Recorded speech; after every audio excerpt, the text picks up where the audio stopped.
Provavelmente você já ouviu falar de muitas pessoas, ou você até mesmo conhece muitas pessoas que deixaram de entrar no mercado financeiro porque elas não sabem aonde colocar o dinheiro, né? Como encontrar uma empresa, um ativo que se encaixa nos parâmetros delas, porque elas não conhecem, né? Não conseguem fazer a leitura desses parâmetros, não sabem escolher uma empresa.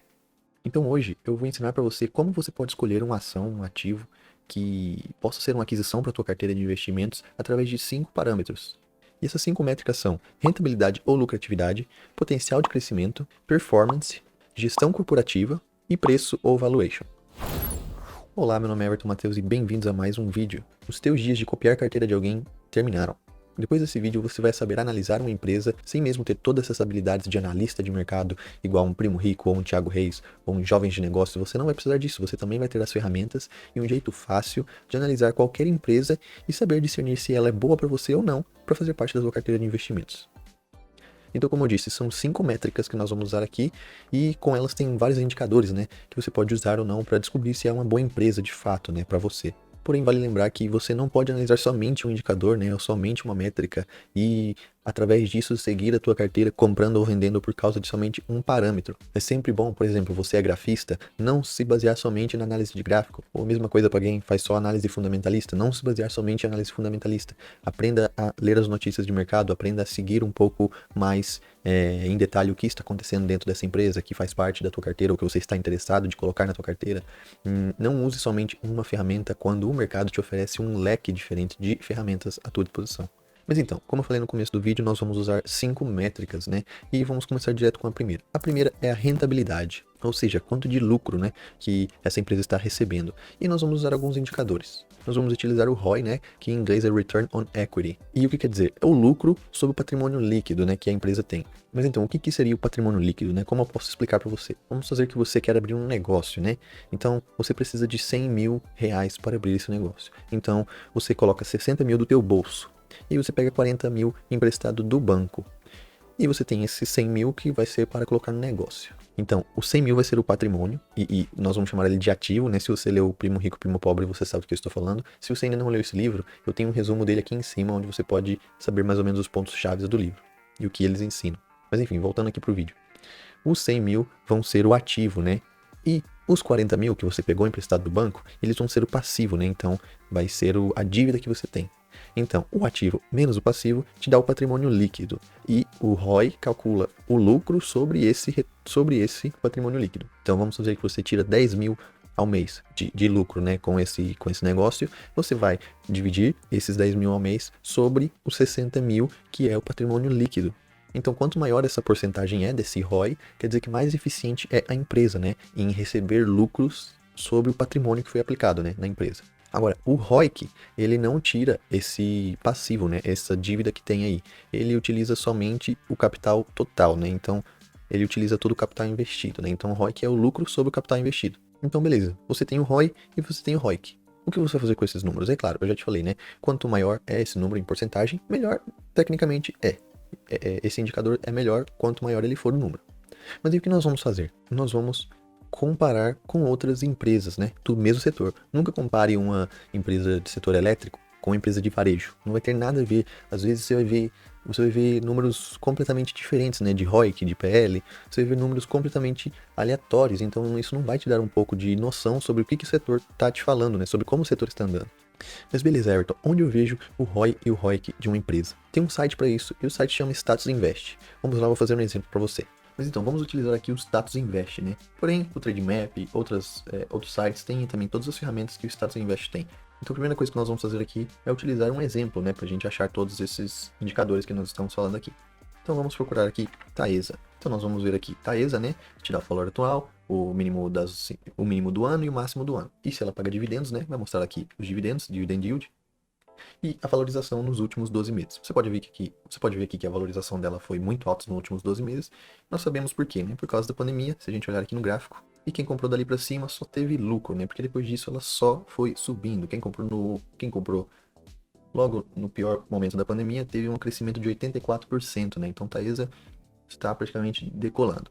Mas enfim, Para a gente achar os indicadores que eu estava te falando, nós vamos procurar a primeira coisa o ROI, né, os indicadores de rentabilidade. Então aqui nós temos o ROI, né, o ROIC, e para qualquer um desses indicadores, se você não sabe o que eles significam, você pode passar o mouse nessa setinha aqui, nesse ponto de interrogação aqui, e ele vai te mostrar praticamente a definição da sigla, né?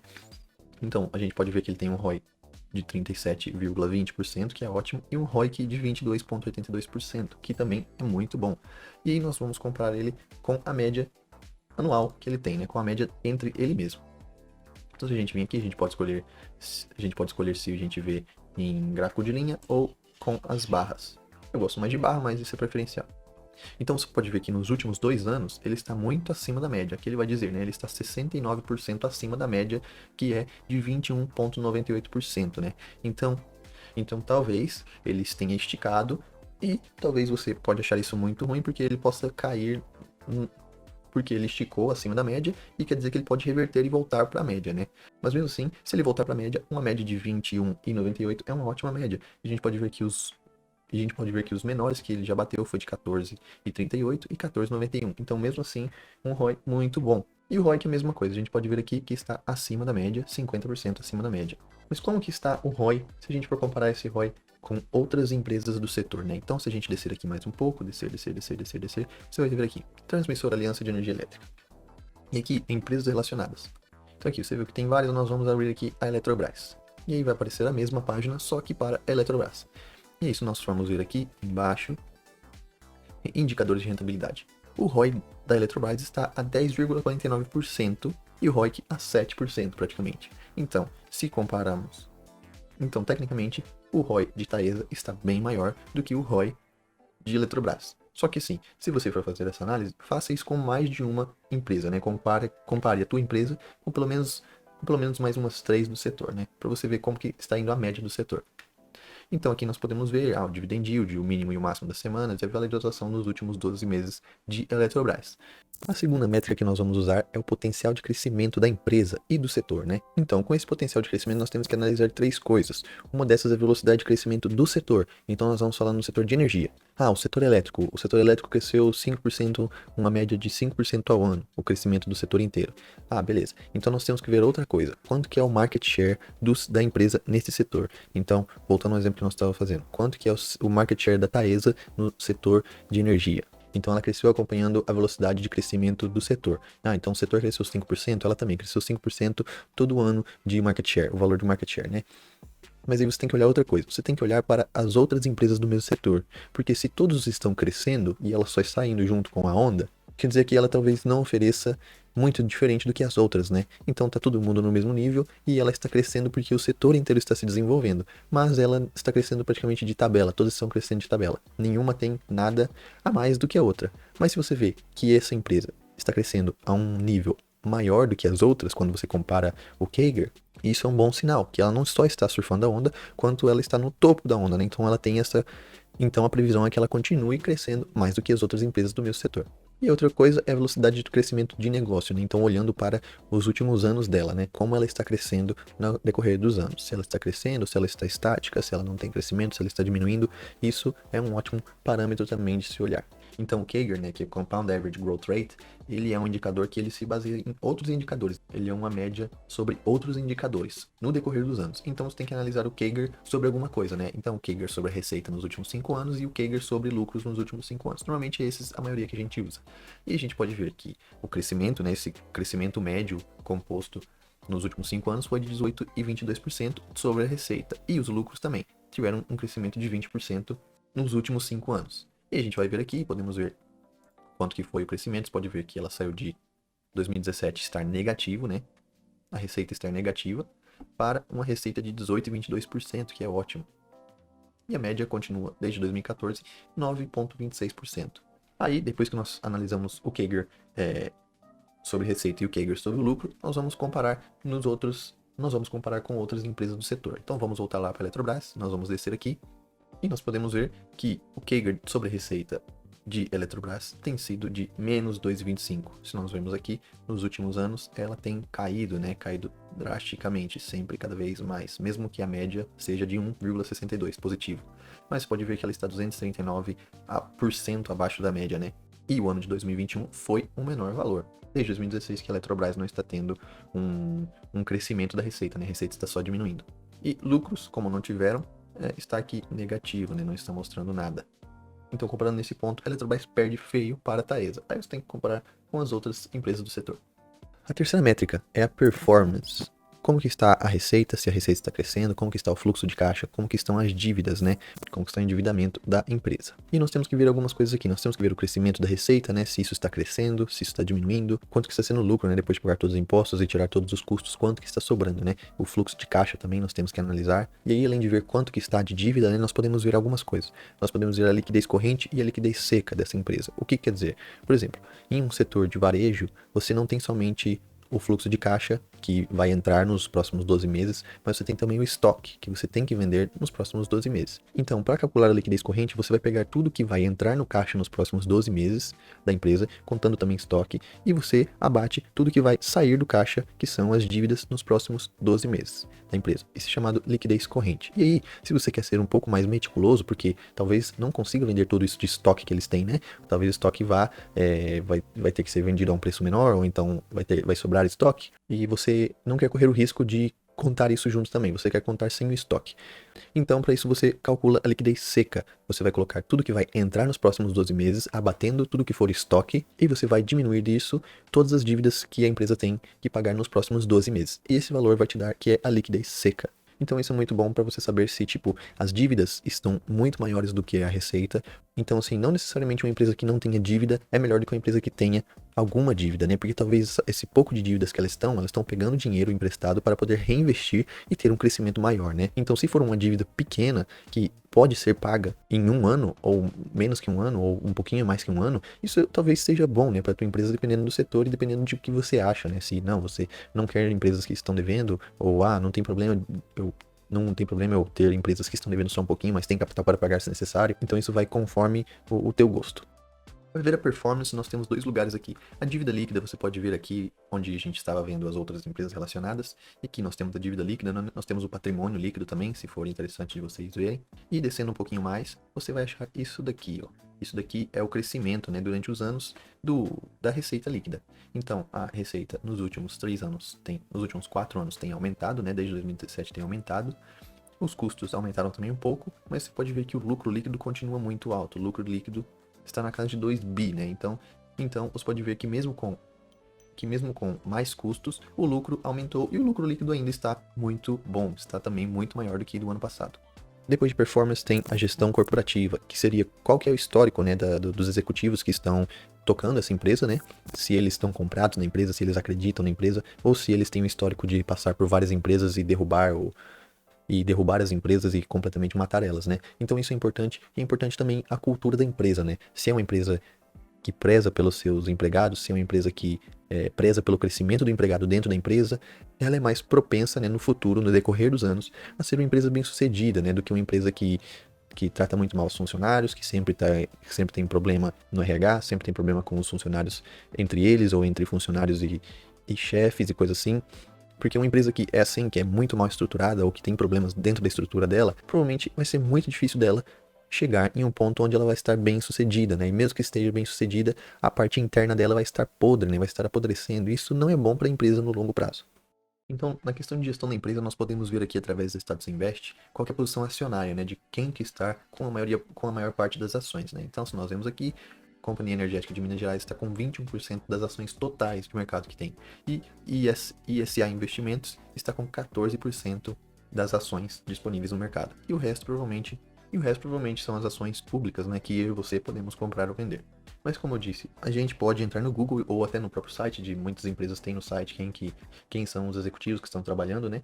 E você pode pesquisar um pouco no Google sobre eles, né? Para ver se eles têm algum histórico ruim, se sai alguma notícia de jornal que é muito ruim, que passaram pelo Lava Jato, ou são acusados de corrupção. Isso sempre mancha o nome da empresa onde eles estão atualmente, né?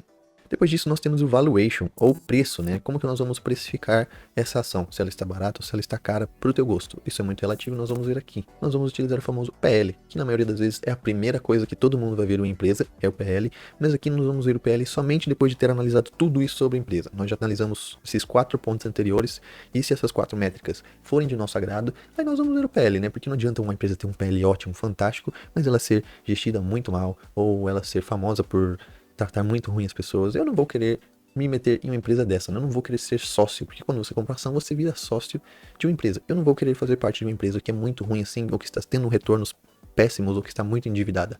Eu não vou querer. Então, o PL eu deixo por último normalmente. E quais são as comparações? Você vai comparar o PL com ela mesma, primeiramente. Você vai ver no decorrer da história dela como que está o PL. Se o PL dela está abaixo da média, talvez é um ótimo momento para entrar, né? Porque a tendência é o PL voltar para a média, né? Sempre tentar ficar estável com o valor que é o PL médio durante os anos.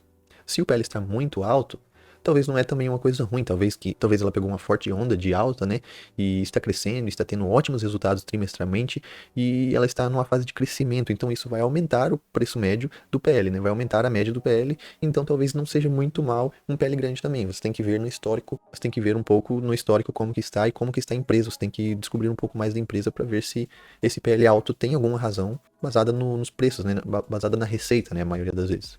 E também o PL sobre os concorrentes. Então, se o teu PL está muito baixo e o PL dos outros estão muito altos, isso pode ser bom, porque o PL vai tentar se corrigir, né? Vai tentar chegar numa média, mas isso pode ser ruim também, porque pode ser que a empresa talvez está perdendo para outras do setor, ou que ela está ficando para trás em alguma questão de tecnologia, ou alguma questão de produtos, ou de qualidade de produtos, ou pode ser mesmo que um PL baixo seja uma ótima oportunidade para você entrar, visto que todos os outros PLs de todas as outras empresas são maiores, e a tua empresa tem sim um fundamento muito bom, está tendo receitas muito bons, dívidas muito baixas, então talvez isso seja uma oportunidade de mercado para você.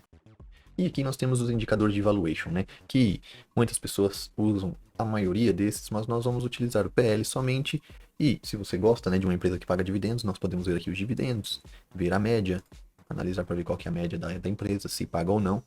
Isso vai do teu gosto, se você prefere uma empresa que paga os dividendos ou uma empresa que reinveste os lucros dela em si mesmo para que ela possa crescer, né? Isso vai um pouco de gosto de cada um ou de preferência de carteira, né? Se você quer uma carteira só de dividendos, se você quer uma carteira mista, que tem um pouco de empresas que pagam dividendos, um pouco de empresas que reinvestem mais o dinheiro. E nós podemos ver aqui. Então nós vamos ver o PL, né? Que é o preço atual da ação sobre o lucro por ação. E se nós vamos ver qual que é a média do PL, o PL de Taesa está muito baixo, está abaixo da média. Então, a média de 7,89, mas os últimos 2 anos o PL está a 5,11. Então, nós vamos ver o PL de Eletrobras. Se a gente subir aqui em cima, o PL dela está maior do que o PL de Taesa. Na verdade, está bem acima da média e então nós podemos ver que está bem acima da média e está mais alto do que o PL de Taesa, né? Porém, nós podemos ver que o PL dela normalmente é muito baixo, né? O PL de Eletrobras é 1,82%. Mas então, o que você acha aqui? Será que Taesa é melhor de Eletrobras? É claro, isso é somente uma comparação e não é recomendação de compra, né? Não é recomendação de você sair comprando Taesa porque ela está melhor do que a Eletrobras. Você tem que analisar também com outras empresas e ver se Taesa compensa para você ou não. Então você pode ver que não é muito complicado, especialmente com essas ferramentas que hoje nós temos, que alguns anos atrás não era possível. Você tinha que procurar em sites nos próprios sites das empresas, você tinha que buscar um tanto de papelada e analisar um tanto de papelada para descobrir o financeiro das empresas. Mas hoje nós temos acesso a sites como esse Status Invest, né, o Trademap e vários outros sites que mostram os fundamentos de todas as empresas do mercado. Então ficou muito fácil para você e para eu, que não somos analistas de mercado, para que nós possamos fazer o nosso dever de casa, né, para aprender se essa é uma ação boa ou não e vale nós investirmos o nosso dinheiro no longo prazo ou no curto prazo, independente. Mas enfim, eu espero que você tenha gostado desse vídeo. Compartilha para aqueles amigos teus que estão interessados. Você vê que eles têm interesse em investir na bolsa, só que eles estão com o pé para trás por causa de não saber aonde colocar o dinheiro deles ou terem medo de seguir a carteira de outra pessoa sem conhecer a empresa. Então manda esse vídeo para eles, mostra que é muito fácil você descobrir se uma empresa vale a pena ou não você colocar o teu dinheiro nela. Mas enfim, nos vemos no próximo vídeo. Tchau!